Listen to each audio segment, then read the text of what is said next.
Hey, what's up you guys, Riley G here, and for today it's going to be a different video for you guys. So it's actually going to be my first impressions after 50 pages of Golden Sun by Pierce Brown. Here's the book. Now this is book 2 of the Red Rising series.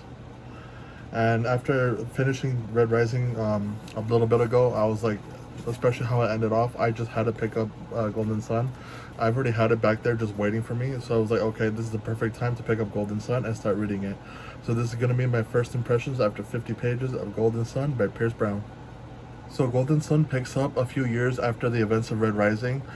He's deep into the mix of everything. It's not just, this sort of happened and then that's going on right now. It's like he's really in the mix of everything, dealing with everything going on, with the Institute. Just feels like so long ago at this point. He's, I think, called the Academy now, which is sort of like an upgrade to the Institute, but sort of like it's real life now. So he's going on doing different things. It's sort of like the Institute, but just the adult grown-up version, I guess, because like I said, this does take place a few years after the Institute, and the story opens up pretty fast, and after 50 pages it all came crashing down pretty much. But like I said, if there's some spoilers in it, my bad, but I'm just gonna try to give a spoiler-free review.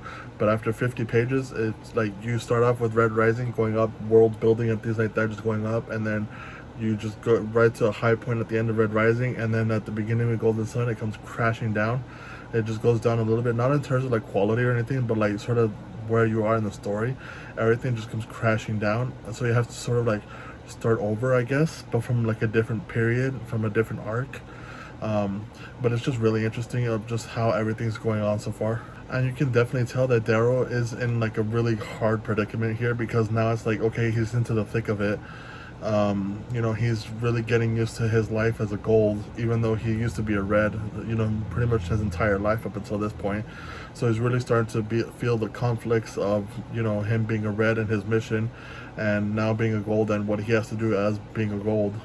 And at this point too, it feels like, his rebellion position and things like that, it feels like it's gonna start, this is from here on out is where it's gonna start like really ramping up, because now like I said, he's into the thick of it. He needs to start planning things, and things have to start moving forward from here on out, now that he's out of the Institute. Like, this is just the first hurdle, but now that he's past the first hurdle, things have to start ramping up from here. Now, based on the first few chapters, I can definitely tell that this is going to be about power and betrayal at this point, because with, like I said, rebellion has to start going somewhere, and obviously he's going to have to start betraying people. People will betray him, especially within these first couple of chapters. Betrayal has already happened. Like I said, not to spoil too many things, but there's already betrayals in the first 50 chapters. So I can tell with this book, some of the betrayals are going to be pretty hard, and they're going to hit hard too. And it has to be. So after 50 pages, Golden Sun already feels like it's so much like bigger and broader than Red Rising is, because I feel like with Red Rising it was just sort of like world building and slowly introducing itself to the mission, and Darrow as like a character, obviously with the beginning, what happened with EO. So obviously you had to set certain things up, and you sort of like set up, the Institute was sort of a setup for the Academy, which is what's going on in Golden Sun. But I feel like it's sort of the same thing. It's just, the stakes are so much higher at this point. And I am definitely like emotionally invested into this. Like, there's no other way to put it. I'm gonna be reading the entire series pretty much, because I hear from each book it gets better and better and better, which is a really good thing, obviously. So even from here on out, like, people said Golden Sun is better, that Red Rising is the worst of the trilogies, I guess, even though Red Rising is really good as a book. Just Golden Sun, and then the next book after that, I think, is Morning Star, is so much better, just keeps getting better and better. So if I had to rate my excitement level for this book, I'm pretty much like a 9.5 out of 10 or 10 out of 10. Like, I'm so excited to read this book. I've been reading it more often than I have with Red Rising, and with that one I pretty much read every day.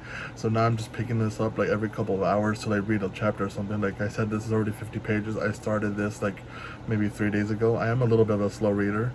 But yeah, I pretty much don't want to put this down. Like, I'm just making this video just because I thought of the idea of the first 50 pages, which is the first 7 chapters of this book. As you can see, that's where I'm at right now.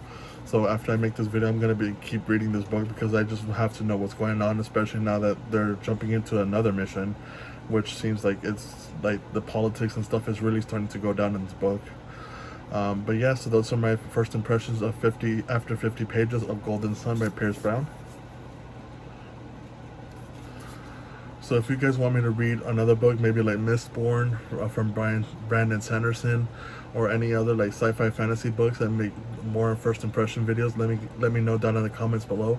Make sure to hit the like button and make sure to subscribe, and I'll see you in the next video. Peace.